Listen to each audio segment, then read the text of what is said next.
laboratorios. También yo una de las mecánicas que utilizaba para ayudarse y para repasar, digámoslo así, es utilizar que vamos creando como cuestionarios, ciertas preguntas que vamos a ir sacando de cada clase para que sea mucho más fácil y mucho más entendible cada una de las cosas. Son cuestionarios bastante simples, no me pongan cara de sorprendidos, porque son cosas que les van a ayudar a ustedes para el estudio de su examen. Obviamente, el primer examen es casi la mayoría teórico. O sea, en el sentido de que pues son preguntas directas o una mecánica de ese tipo, y después es de que ya en el segundo examen ya tenemos algo mixto, que vamos a tener casos y vamos a tener preguntas directas, ¿verdad? Entonces, casi siempre los exámenes se componen de 2 series, 3 a lo mucho, relacionado a preguntas directas o a subrayar y análisis de casos que obviamente van a ir subiendo su complejidad de acuerdo a lo que ustedes vayan aprendiendo. Pues no vamos a examinar algo que no se haya visto. Y si en todo caso existe una pregunta de lo que no se ha visto en clase, pues esa la tenemos por no puesta, porque realmente no puedo examinar de algo que no estamos viendo, ¿verdad? Entonces, esas son las mecánicas bien simples en cuanto a la forma de evaluar. Me imagino que en el segundo examen algo vamos a pensar para tener puntos de zona o para tener zona, pero no va a ser la totalidad del examen, ¿verdad? No, tampoco se crean de que el curso va a ser regalado. Como les dije al principio a todas las personas, ya ahora que estamos la mayoría, y aquí se está moviendo un grupo todavía, realmente mi objetivo como docente universitario, pues primero me presento, Josué Pinto Búcaro, tengo una trayectoria mercantil, me especializo en materia mercantil principalmente, en derecho corporativo, y desarrollamos trabajo en forma independiente, en oficina jurídica, y desarrollamos relacionado todo a lo corporativo, básicamente. Sí vemos litigios, pero casi siempre son litigios que se desprenden de las relaciones mercantiles. Eso poco a poco lo vamos a ir entendiendo, pero para que vayan sabiendo, pues, cuál es mi experiencia. Tengo de experiencia de docente aproximadamente 12 años, que he impartido siempre Mercantil 1, Mercantil 2, en unas ocasiones he dado procesal civil, civil 4 también en una ocasión, pero casi siempre va enfocado al derecho mercantil.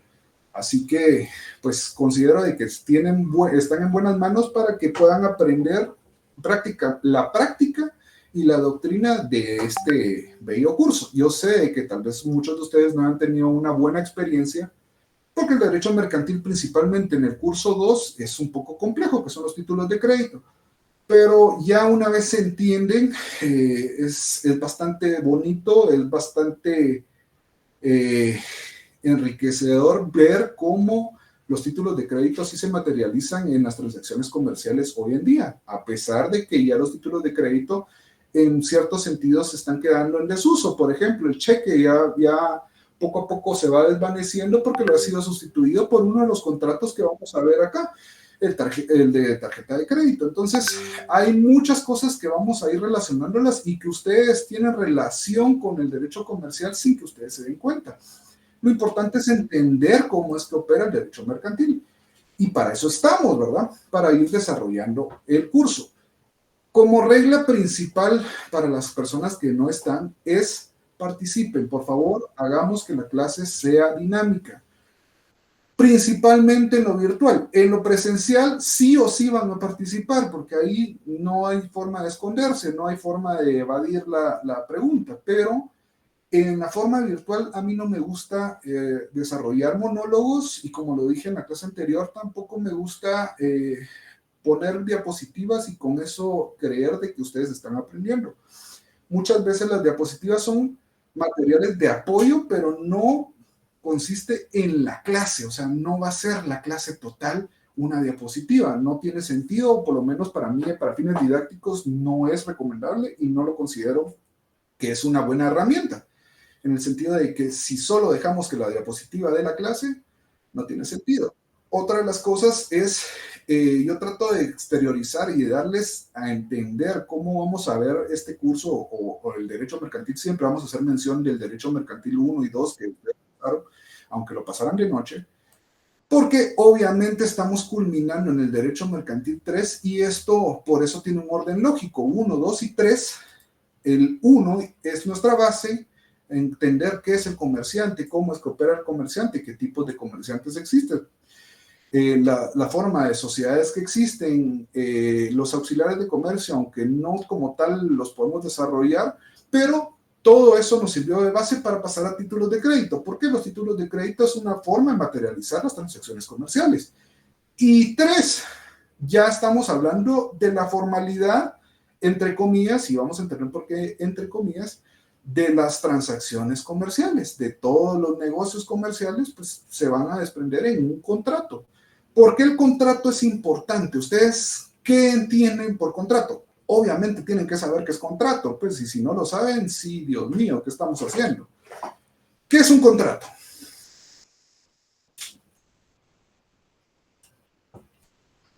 A ver, por favor, que no sean muchos y no perdamos mucho tiempo.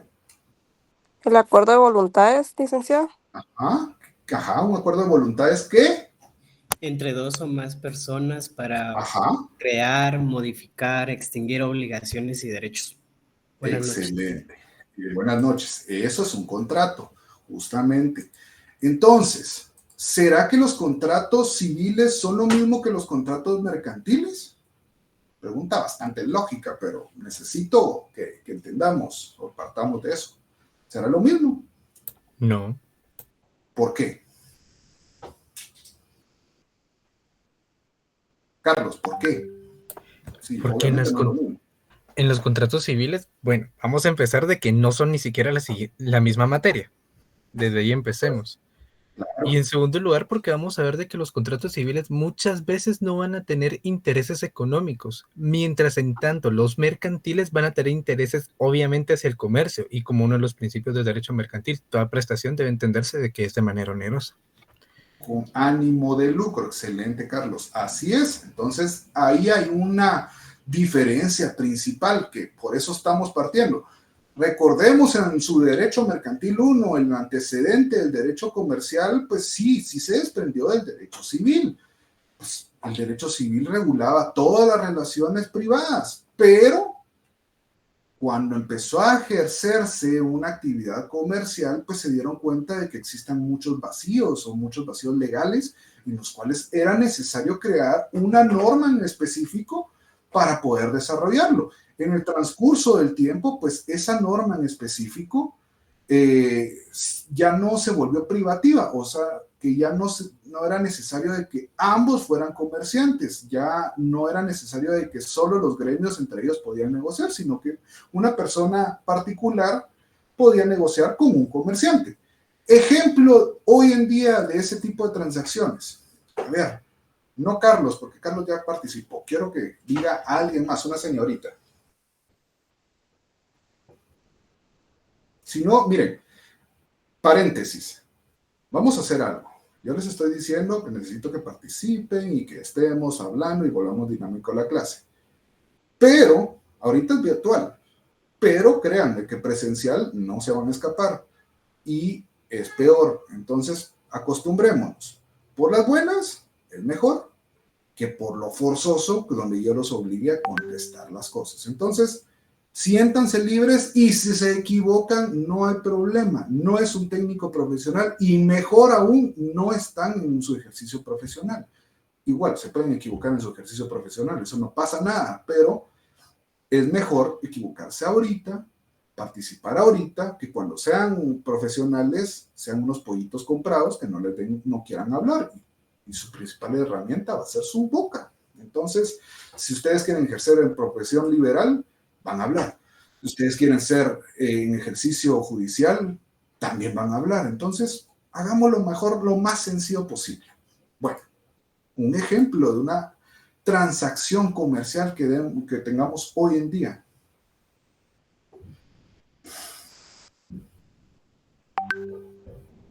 Pilas, pues.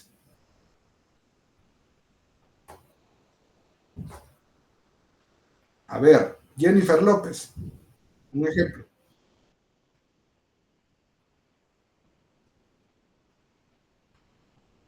De locales. Sí. Uno más simple. Gracias, Jennifer. Uno más simple, Valerie, Nicole.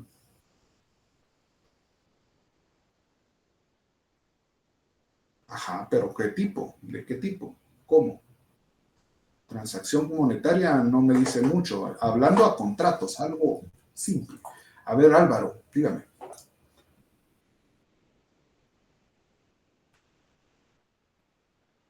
Sí,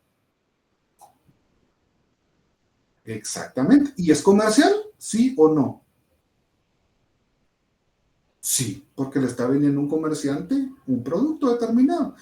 Entonces, en ese sentido, sí tenemos mucha relación con el derecho comercial. Eso es lo que les digo. Ahorita ustedes están desenvolviéndose en esta rama que va a ser específicamente derecho mercantil 3, contratos, pero siempre tenemos relación.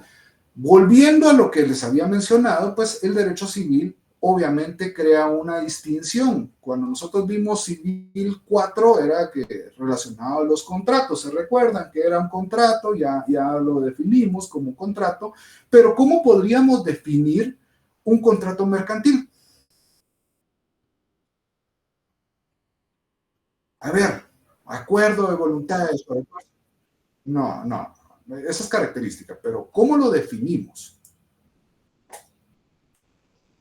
Tenemos la definición de contrato. Carlos, ¿me la repite? ¿Cuál es la definición del contrato civil o contrato como tal? Es el acuerdo de voluntades entre dos o más personas en las que se pueden crear, modificar y extinguir derechos y obligaciones. Excelente, Carlos. Ahora pongámosle el apellido mercantil. Ahorita vimos la definición de contrato. ¿Cómo lo definirían ustedes? ¿Qué elementos, de acuerdo a lo que han visto? Ahorita estamos en clases introductorias, pero de acuerdo a lo que hemos visto, ¿cómo lo definiríamos o cómo le pondríamos ese apellido que defina que es mercantil?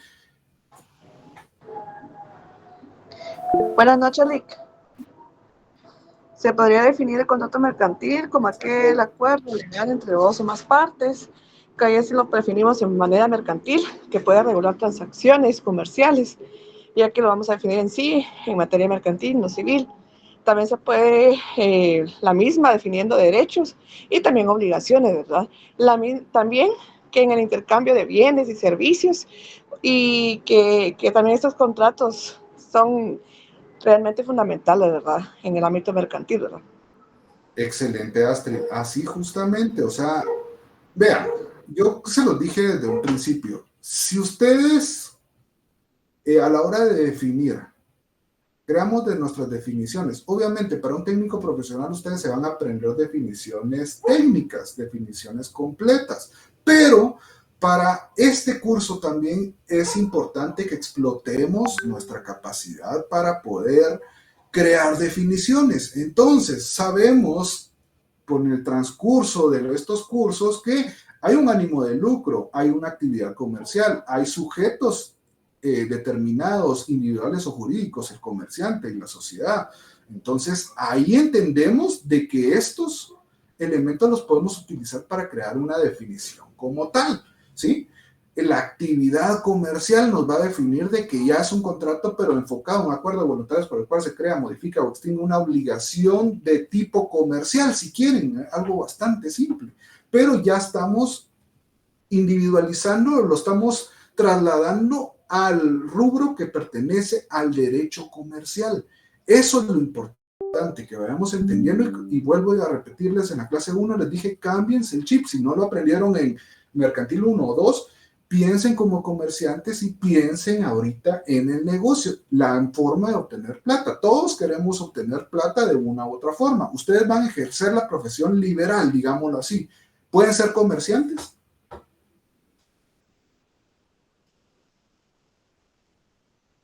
¿Sí o no?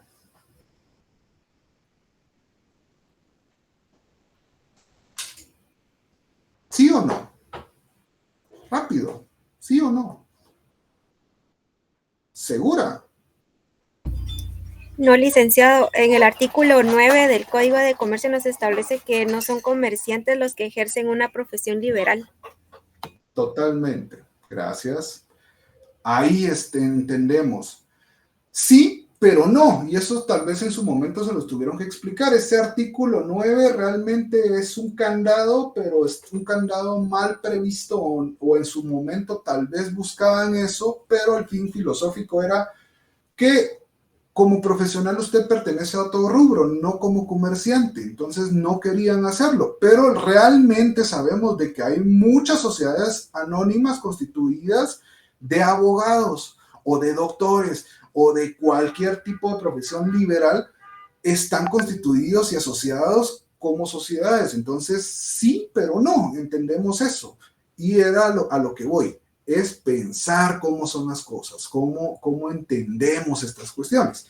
Ahorita estamos hablando, ahorita no se preocupen, igual, para cuando estamos en forma presencial, a mí me interesa que pongan atención y créanme, se los garantizo con estos 12 años o 13, no sé cuántos son ya, de clases, que si ponen atención, ustedes van a saber resolver el examen. Pero si no ponen atención y están buscando copias o audios y de repente se ponen a cenar o X o Y, no van a entender de lo que estoy hablando y peor aún, si tienen casos, se les va a complicar la vida. Entonces, pongan atención, entendamos de cómo vamos hablando y ahorita estamos, y obviamente yo les digo, apunten esto porque esto es importante, esto, pues, ahí sí sería. Ahorita hablamos de contrato y obviamente la definición de contrato, si no la sabemos, no la aprendemos, porque eso es necesario no para el curso, sino para su vida profesional. Ustedes les van a preguntar qué es un contrato y no lo saben definir, Dios guarde, ¿en qué estamos? Entonces, vamos a ir poco a poco, pero sí es necesario que pongan atención. Estamos en forma virtual, o sea, híbrida, no quiere decir de que una semana sí estudiamos y la otra semana no, porque así no sirve. Si no, entonces ahí sí pongo la diapositiva, un videíto y a ver si aprendieron. O peor, como los docentes de mis tiempos que los ponían a leer un libro completo y pues, si entendió, bueno, y ahí está el curso. Créanme, habían antes muchos catedráticos que con 10 preguntas usted se jugaba el semestre. Entonces, aquí ya cambió la mecánica. No es el fin perjudicarlos, pero sí es el fin fomentarlos a que crean, que tengan esa capacidad de entendimiento, ¿sí? Bueno, entonces, ya partimos de eso, ¿verdad? El contrato, que cómo le ponemos el apellido de derecho mercantil y entendemos que hay elementos y principios que debemos de tener en cuenta. El ánimo de lucro, obviamente. ¿Dónde están los principios fundamentales del derecho mercantil regulados? Les pregunto, ¿dónde están fundamentados? Porque hablamos de la buena fe y la verdad sabía. Y son hermanitos, lo mismo. ¿Dónde está el fundamento? En el artículo 694, normas. Ajá, ¿me lo puede leer, Jamie?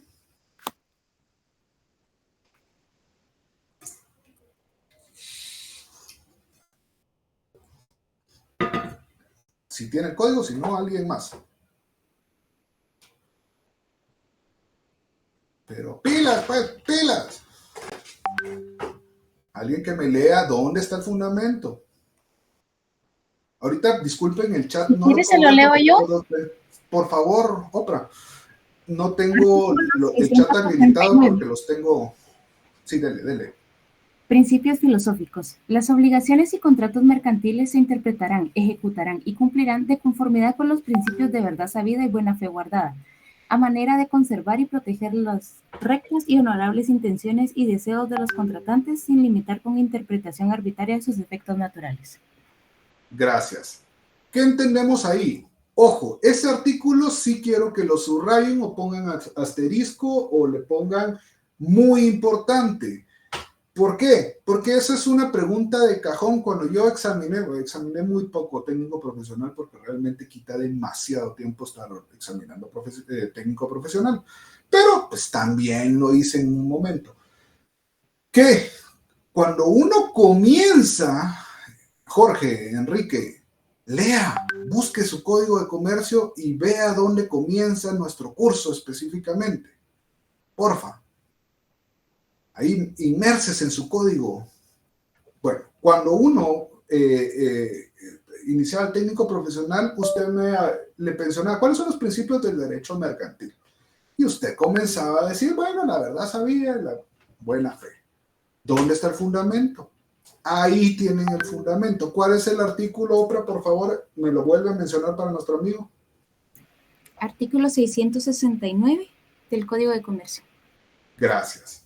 Gracias por Código de Comercio. No le diga, vaya a decir coco, ¿no? En su técnico profesional no les digan coco a las leyes o cosi, ¿verdad? Porque hay muchos docentes que sí se van a enojar, ¿no? Entonces, Código de Comercio. Sí.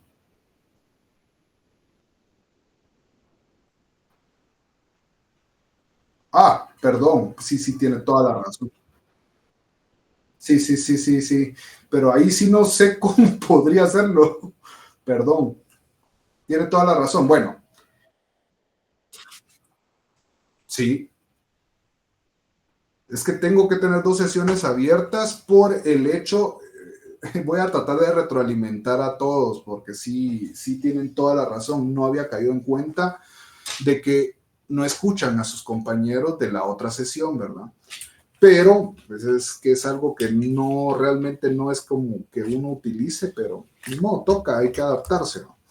Entonces, voy a tratar de retroalimentarles, pero la sesión donde está Marcela Alonso y Susana Karina, que fue la que intervino, me decía de que no se escucha lo que dicen ustedes. Ahora, de este lado, Susan,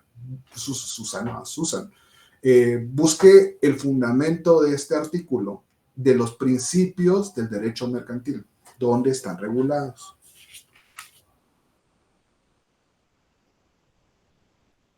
Susan Karina 669, apúntenlo, 669. Ahí están los principios filosóficos del derecho mercantil.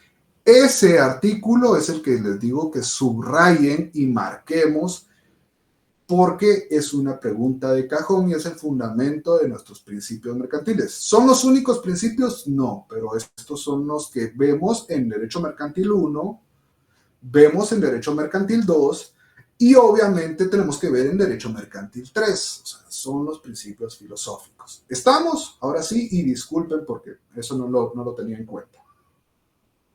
¿Sí? Perdón, Lidia, también. Bueno, entonces, tenemos ese artículo, lo subrayamos y nos los aprendemos. Si no se lo aprendieron nunca, se lo aprenden ahorita. Y ahora vámonos al libro 4. ¿Cuál es el libro 4 del Código de Comercio? Obligaciones y contratos mercantiles. Ahí ambos contestaron obligaciones. Excelente. ¿Y qué es esas obligaciones en general? Pues estamos hablando de la estructura de los contratos como tal. Pero, como partimos de que hay una diferencia entre lo civil y lo mercantil, también es importante que vayamos a ir resaltando esas diferencias. Aquí sí apuntémoslo, pero entendámoslo también, ¿sí? Diferencias de los contratos civiles y mercantiles. Comenzamos con la solidaridad de la obligación. ¿En qué consiste? ¿Alguien se recuerda de la solidaridad de la obligación en un contrato civil? Yo le repito a la otra sesión si alguien contesta. ¿No? Traen su código de comercio y traen su código civil, ¿verdad? ¿Sí o no? Va. Vámonos al artículo 1347 del Código Civil. 1347. Pongan eso. Que ambas partes se obligan. En cierto punto, sí. Solidaridad. Si una persona, imaginemos que yo suscribo un contrato con Astrid y con Carlos García. Ellos son los deudores. Entonces, si Astrid no paga, ¿Carlos paga? ¿En eso nos referimos con solidaridad o no? A ver, profundicemos más. ¿Ya encontraron el artículo que les dije?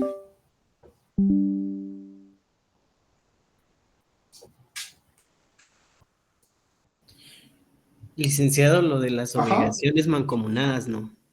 Ajá, exacto, es solidaridad, es lo mismo, a eso nos estamos refiriendo, justamente. A ver, Lidia, menciónelo y después la otra, del otro lado, donde está Brian Mack, lean ese artículo. A ver, Lidia.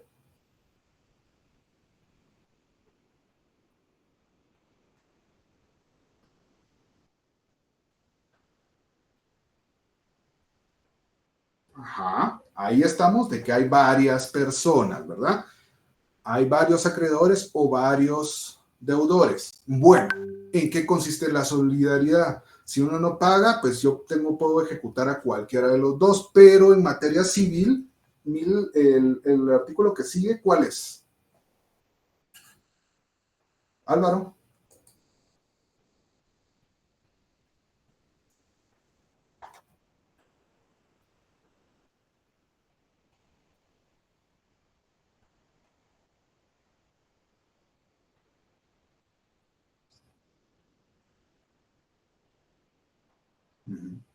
Exactamente, repito, lo que básicamente está diciendo Álvaro, que es su compañero, que está en la otra sesión, para los que no escucharon, estamos hablando de que cada uno va a tener una participación, cada uno va a cumplir con la obligación que corresponde, y yo no me puedo, si voy a demandar o voy a acudir procesalmente a poner al órgano jurisdiccional en movimiento, no puedo hacerlo solo así a Astrid, a Carlos o a quien quiera, no.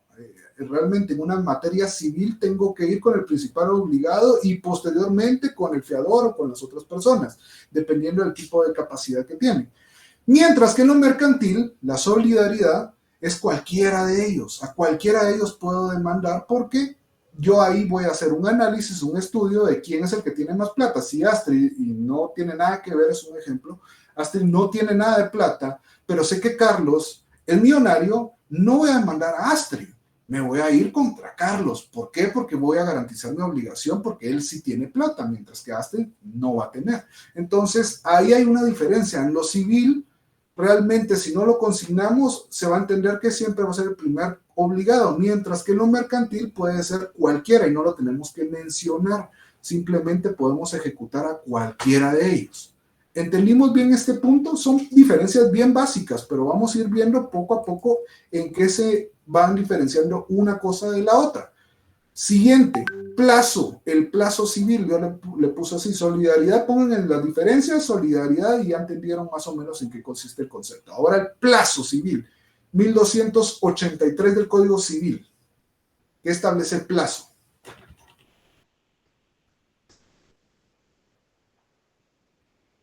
A ver, pilas. Artículo 1283. Si el negocio no señala plazo, pero de su naturaleza y circunstancias se dedujere que ha adquirido concederse al deudor, el juez fijará su duración. También fijará el juez la duración del plazo cuando éste haya quedado a voluntad del deudor. Excelente, Carlos. Y Álvaro, me imagino que usted iba a leer el artículo. Para los que no lo escucharon, lean ese artículo. Ese es el fin, el que estemos leyendo y no estemos repitiendo en una sesión ni la otra. ¿Qué es lo que quiere decir? En materia civil, si no establecemos plazo, el juez designará ese plazo. No podemos agarrarlo y decir, bueno, es inmediato. No. Hay una diferencia, que ese plazo se tiene que aplicar de acuerdo a lo que establece ese artículo. Mientras que en lo mercantil, si no se establece plazo, se entiende que es inmediato. ¿Ya? Hay una gran diferencia. En un contrato civil, plazo, ok, no tenemos plazo, entonces vamos a acudir con el juez para que nos designe cuál es el plazo. En lo mercantil, si no establecemos plazo, no podemos hacernos los locos, sino que vamos a entender que es inmediata. ¿Estamos claros con esto? Son bien simples, no estamos yéndonos a hablar cosas que no entendamos, ¿sí? Bueno, el otro es la mora. ¿Qué es la mora? No me van a decir la fruta, ¿no? ¿Qué es mora para ustedes? Estatus jurídico en el que se encuentra un sujeto si no cumple la obligación, digámoslo así, en palabras simples. Un poco sencilla la definición. No necesito que se aprendan la definición de mora porque eso era en mercantil 4, en civil 4 posiblemente, pero no me interesa eso. Lo que no me interesa es la diferencia. Veamos el artículo 1431 del Código Civil.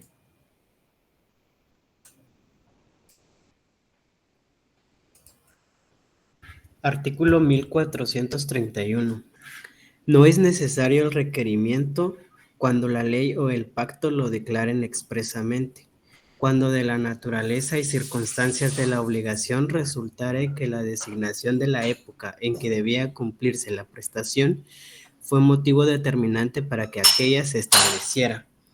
Cuando el cumplimiento de la obligación se ha... Ahí déjelo, Brian. Ok. Ya resaltamos.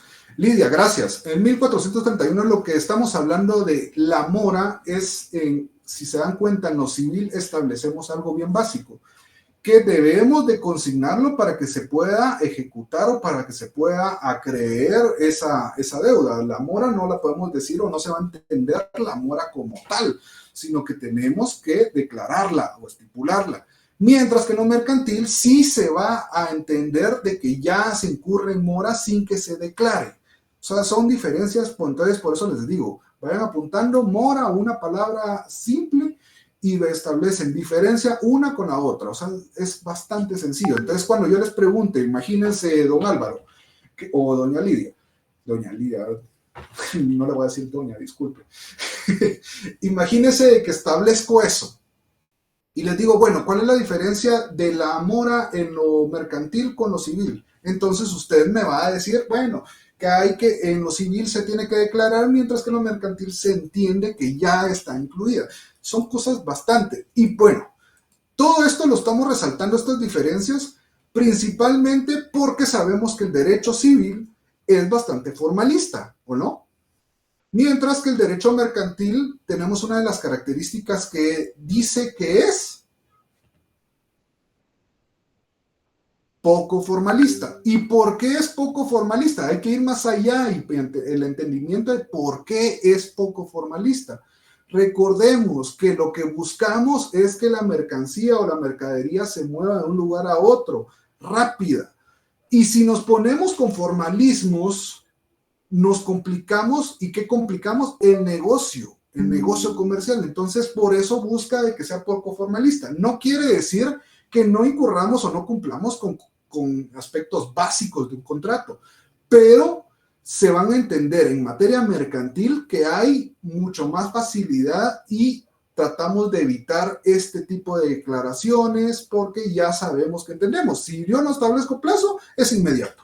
Así como eran las formas de vencimiento de la letra de cambio, a la vista, a cierto tiempo vista, a la fecha, a día fijo, etcétera. Entonces, ahí entendemos de cómo es que opera en cuestiones de esto. Son diferencias bien básicas, pero quiero que vayamos entendiendo cómo es que funciona y por qué funciona de esa forma. Vamos a otra diferencia, derecho de retención. ¿Qué pasa? El derecho de retención, el 1715 del Código Civil.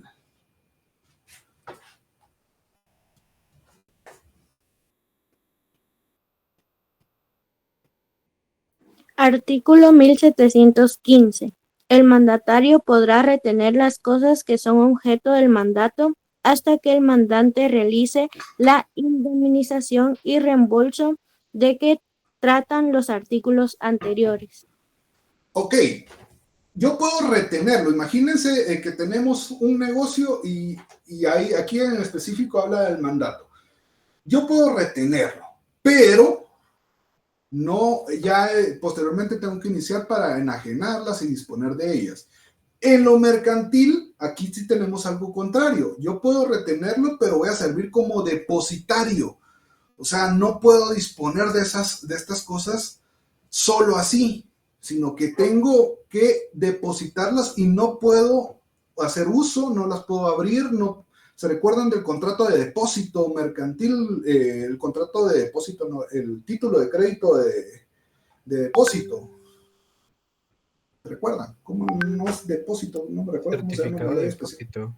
Certificado de depósito. Gracias. Certificado de depósito es un título de crédito que se desprende de un contrato mercantil. Ahí en su momento se los tuvieron que explicar que el certificado de depósito no viene de la nada.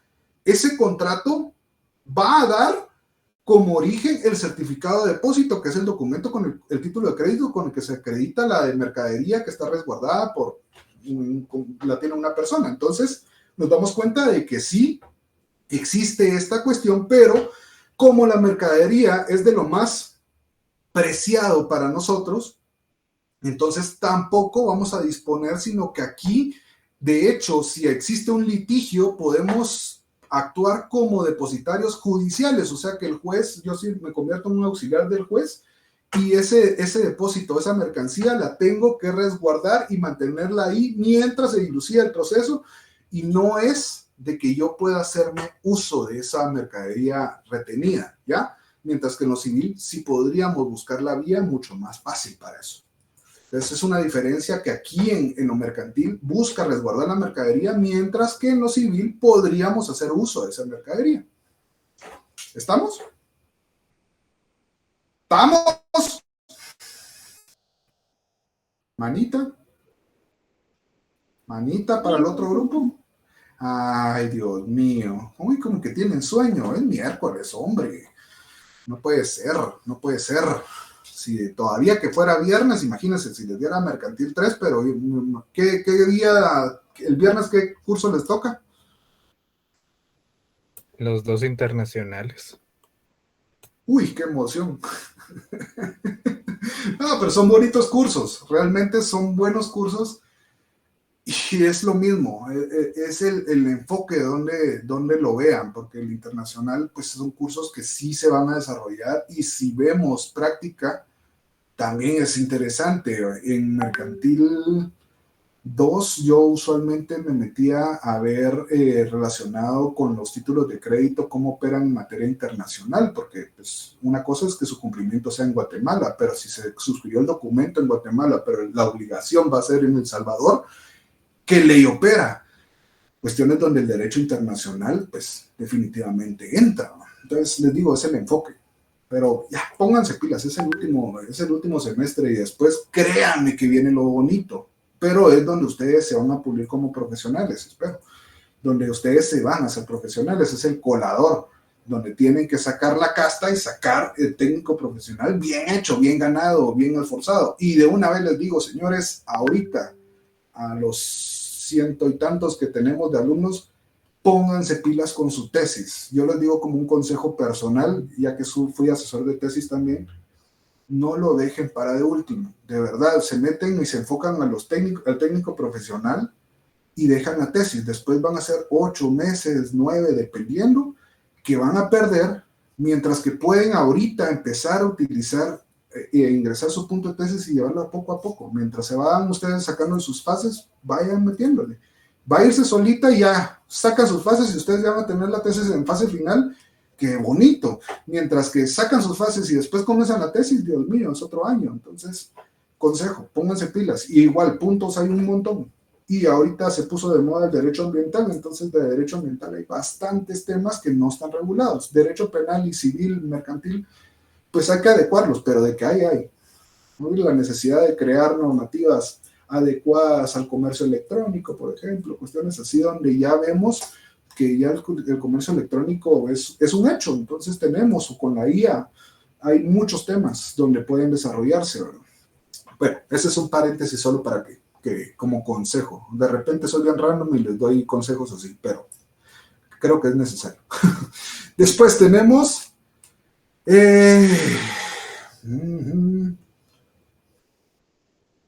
vamos a ver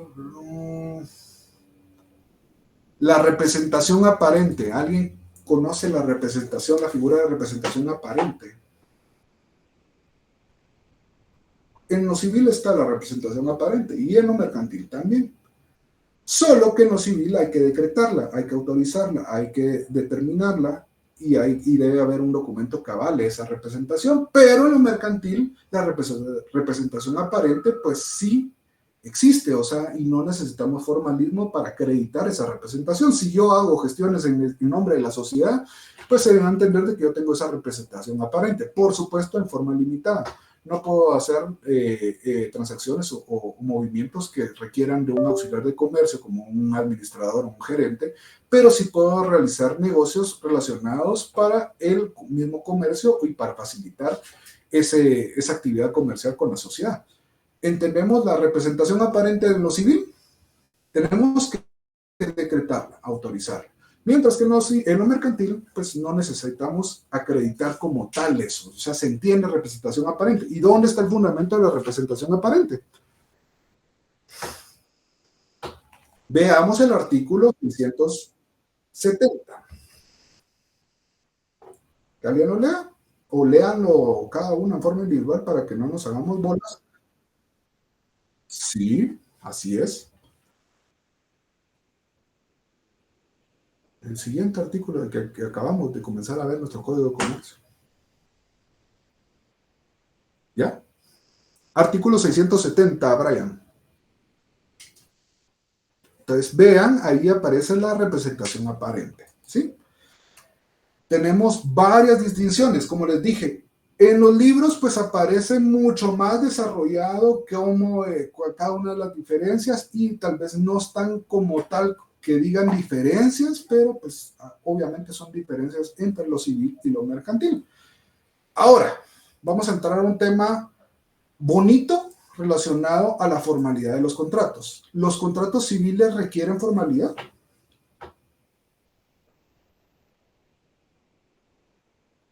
¿Sí o no?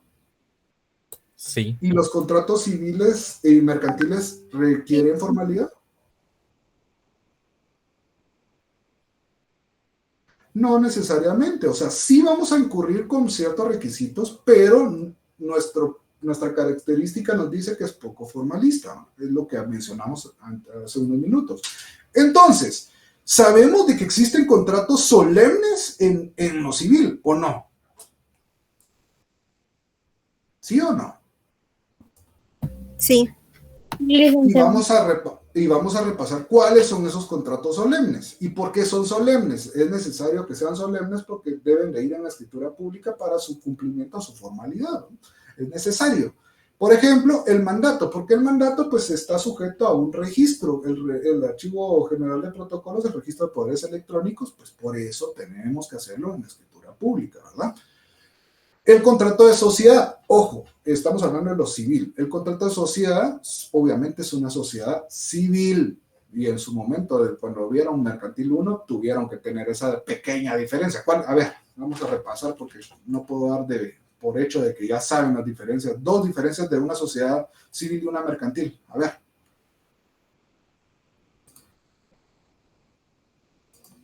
¿Cuáles? Dos diferencias estoy pidiendo. No les estoy pidiendo más, es pregunta de privado.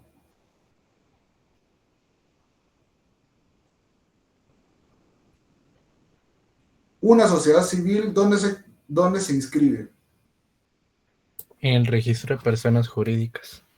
Esa es una. ¿Y el registro y una sociedad mercantil dónde se inscribe? En el registro mercantil. Ahí va una. Segunda, ¿cuál sería? Que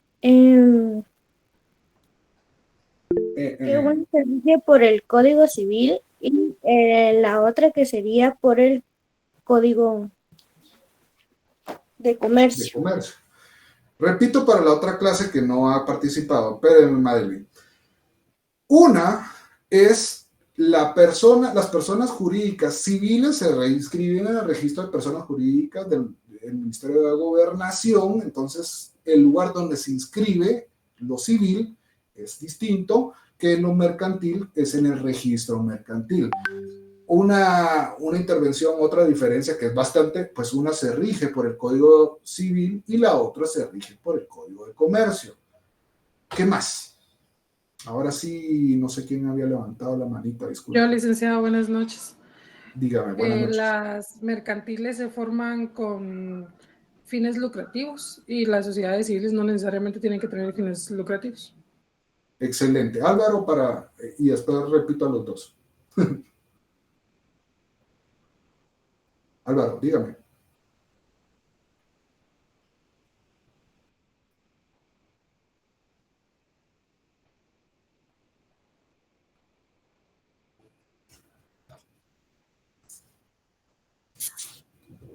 Totalmente, totalmente. Justamente Madeline y Álvaro tuvieron más o menos la misma respuesta. El ánimo de lucro pues puede existir en lo civil, eso no estamos diciendo de que ninguna sociedad civil no va a tener ánimo de lucro, puede tener ánimo de lucro, sin embargo la actividad que van a desarrollar sí va a ser una diferencia, mientras que la civil puede percibir ingresos o puede tener plata, pero no es o no está enfocada en su estructura para lo comercial, mientras que la sociedad mercantil obviamente va a ir enfocada al comercio y al desarrollo de actividades mercantiles. Entonces, esas diferencias son bien básicas. Ya ven, entonces ahí tenemos diferencias de una sociedad y de la otra sociedad. ¿Y por qué estamos hablando de la sociedad civil? Porque es un contrato solemne, ¿ya? Entonces, tenemos mandato, sociedad, ¿qué más? ¿Qué más? ¿Qué más? Arrendamiento sí y no, ¿eh? ¿Por qué el arrendamiento tiene que cumplir para que sea solemne o se debe el que está sujeto a inscripción? Entonces debe haber un plazo o un pago de renta adelantada para que lo hagamos de tal forma. De lo contrario, no es necesario. La donación entre vivos básicamente es lo mismo que la compraventa porque están sujetos al registro general de la propiedad. Entonces, y la hipoteca, pues también por ser un gravamen establecido en una propiedad y con intervención del registro general de la propiedad, entonces también tiene que ir en escritura pública.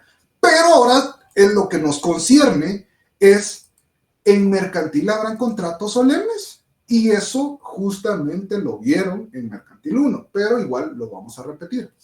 ¿Hay contratos solemnes en mercantil? Y esas son preguntas que sí, obviamente, tenemos que saber y nos van a servir para un examen y para el técnico profesional. ¿Hay contratos solemnes en lo mercantil? Sí. Sí. Sí. ¿Cuál es? Uno. La constitución de una sociedad. La constitución de una sociedad. Eso es uno de los contratos solemnes. O sea, que ustedes vieron la sociedad a partir del 669 para adelante está la regulación de la sociedad o no. No, está al principio del Código de Comercio. Sin embargo, es un contrato mercantil y es solemne. ¿Por qué? Porque debe ir en escritura pública y tiene una intervención o una aprobación del Registro Mercantil de Guatemala. Entonces, ahí tenemos uno de los contratos solemnes y también la solemnidad como tal, las ampliaciones, modificaciones, fusiones y todo lo relacionado con la modificación de la sociedad también es solemne porque debe ir en la escritura pública y también tiene una intervención del registro mercantil y también se constituyen asambleas, etc. Entonces, ahí tenemos uno, pero también hay una excepción a esa regla. ¿Cuál es? Porque no todas las sociedades son solemnes, o no todas tienen que ir en la escritura pública. ¿Cuál será? Ustedes ya son de la nueva era, entonces ya conocen esa sociedad. Antes, en mis tiempos, eran 5 sociedades. Ahora son 6. Buenas noches, Lick. Es la Sociedad por de Emprendimiento. Así es, Sergio, y así es, Diana. La sociedad de emprendimiento. Esa es la excepción a la regla. Esa nos establece que no necesariamente tiene que ir en la escritura pública. Si yo les hubiera dado Mercantil 1, les hubiera dicho un comentario un poco complicado relacionado a la sociedad de emprendimiento y por eso vemos de que casi no existen sociedades de emprendimiento hoy en día, porque surgió antes de la pandemia y es que se implementó más en pandemia, pero realmente es una sociedad que es más una empresa mercantil con esteroides que una sociedad como tal. Y realmente no, tal vez el enfoque como tal lo establecieron de una forma incorrecta o tal vez no lo desarrollaron bien porque la idea sí es necesario y sí en España hay sociedades como tal, creo que replicamos ese modelo, pero lamentablemente no se desarrolló, entonces pues se queda limitada y véanlo hoy en día. Yo constituyo bastantes sociedades y realmente nadie me ha dicho, mire, yo quiero una sociedad de emprendimiento. Realmente eso es muy poco. Pero pasa, es para que entendamos la excepción a la regla de esa solemnidad es la de emprendimiento. ¿Estamos bien hasta el momento? ¿Vamos bien? Vamos entendiendo, vamos agarrando onda, ya vemos cómo vamos a desarrollar el curso, vamos a platicar, vamos a entender. Ese es el fin. Bueno, entonces, tenemos uno de los contratos solemnes mercantiles, pero nos falta otro. ¿Cuál será? Álvaro, sí.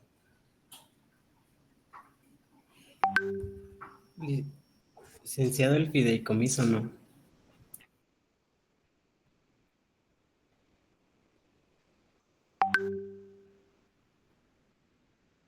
Así es, Álvaro y Brian. El fideicomiso es el otro contrato solemne y ese sí está regulado entre nuestros contratos a partir del 669 para adelante. ¿Cuál es el fundamento, Álvaro? 771 del Código de Comercio, apúntenlo. Entonces sabemos, tenemos nuestros contratos solemnes mercantiles, nosotros también tenemos nuestros contratos solemnes mercantiles, tenemos la sociedad y tenemos el fideicomiso. ¿Estamos? Ahí entendemos la distinción y vamos diferenciando de que nuestra solemnidad es distinta, pero también estamos sujetos. Entonces, este poco formalismo dependerá del tipo de contrato que vamos a desarrollar. Si vamos a hablar de un arrendamiento comercial, no necesariamente lo tenemos que usar en escritura pública, pero si hablamos de una constitución de sociedad, pues sí, obviamente hay que hacerlo, ¿verdad? Entonces, es para que vayamos entendiendo cada una de estas cuestiones. Después, tenemos, ¿qué tenemos? Esto ya lo vimos. La acepción. Bueno, ahora vámonos un poquito, si se dieron cuenta dentro de las diferencias, vamos a ir el artículo 671, ya vimos el 669 de nuestro Código de Comercio, el 670, que era una de las diferencias, el 671, donde nos da la libertad de forma, y obviamente ya sabemos que hay excepciones a esa libertad de forma, en las cuales sí tenemos que aplicarlos, pero el 672 nos da tipos de contratos mercantiles. Aquí ustedes no sé, y repito, no puedo entender, no sé si ustedes vieron, cuando vieron en Mercantil 1, por lo menos yo siempre la daba, la ley DIACO, de protección al consumidor y usuario, porque justamente aquí ya desarrollamos, o por lo menos vemos parte de esta ley que son los formularios, los contratos de adhesión. ¿Tenemos conocimiento qué son los contratos de adhesión? ¿Alguien?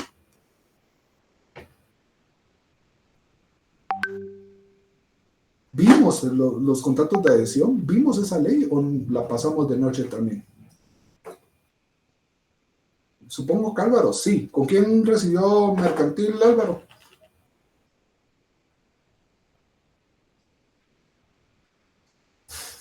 No se recuerda, la verdad.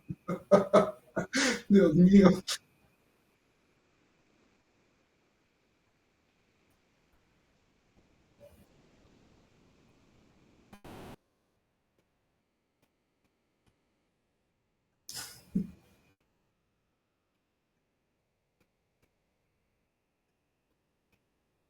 No necesariamente. Es que en un contrato de adhesión, para la otra sesión, contrato de adhesión, usted realmente no entra a discutir los términos, usted simplemente los aprueba y firma y se acabó. Ejemplo, los contratos de telefonía, usted no puede venir, mire, ese porcentaje que va a hacer, no, nunca pasa eso. Usted se adhiere, por eso es adhesión, porque usted se adhiere a los términos que se están estableciendo. Y obviamente existen también contratos de adhesión civiles y contratos de adhesión mercantiles. O sea, hay una diferencia, pero más va enfocado a lo comercial porque nos damos cuenta justamente de las telefonías, el internet o distintos contratos de adhesión, el de seguro. Son contratos que usted no discute. En lo civil, por ejemplo, tenemos un ejemplo de contratos de adhesión y eso se da cuando se van, las notificaciones van a vender bienes. Usted no va a entrar a discutir, usted le van a decir, mire, usted va a pagar de esta forma, esto es lo que le pertenece, y ven el contrato enorme y punto. O sea, no va a entrar a discutir, más que puede ver o puede discutir en cuanto a su nombre y sus generales, pues los datos generales, pero después de eso no entra a discutir mayor cosa. Entonces aquí estamos hablando de contratos de adhesión y por eso les dije la ley Diaco, porque ahí en la misma ley está establecida la estructura y cómo debe de regirse un contrato de adhesión. No puede ser libre y porque pues realmente termina siendo un contrato leonino, un contrato que perjudique a las partes, ¿verdad? Entonces, por eso el contrato de adhesión debe estar sujeto a una autorización, que muchas veces esos contratos de adhesión autorizados realmente igual tienen un montón de vicios o tienen cláusulas leoninas. ¿Qué es una cláusula leonina? A ver. Lo vimos también en Mercantil 1, lo leonino. Cuando constituimos una sociedad con cláusulas leoninas. Si no vamos al latín, ¿de qué viene? Búsquenlo en San Google o en la IA. ChatGPT les puede dar una descripción general hasta el antecedente. Pero necesito, ustedes son jóvenes, necesito de que se inmersen en eso, pues, o sea, utilicen las herramientas que hay hoy en día. Sí, Agner. Sí.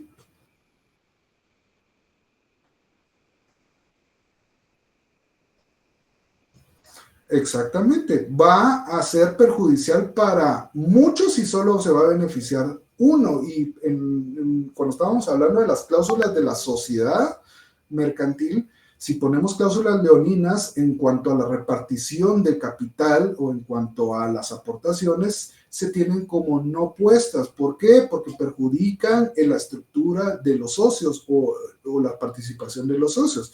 Cláusulas abusivas, exactamente.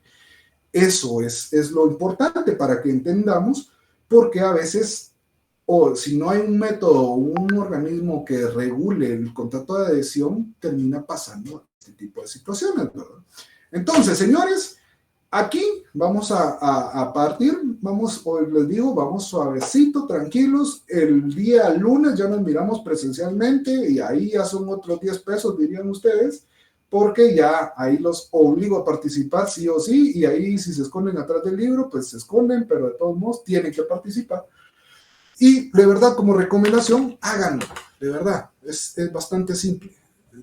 Yo no me voy a burlar, si se burlan sus compañeros los saco, pero realmente lo que necesito es de que vayamos hablando.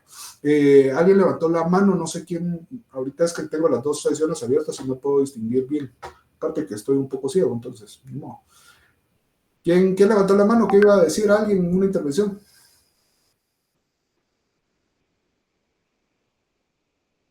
Dígame.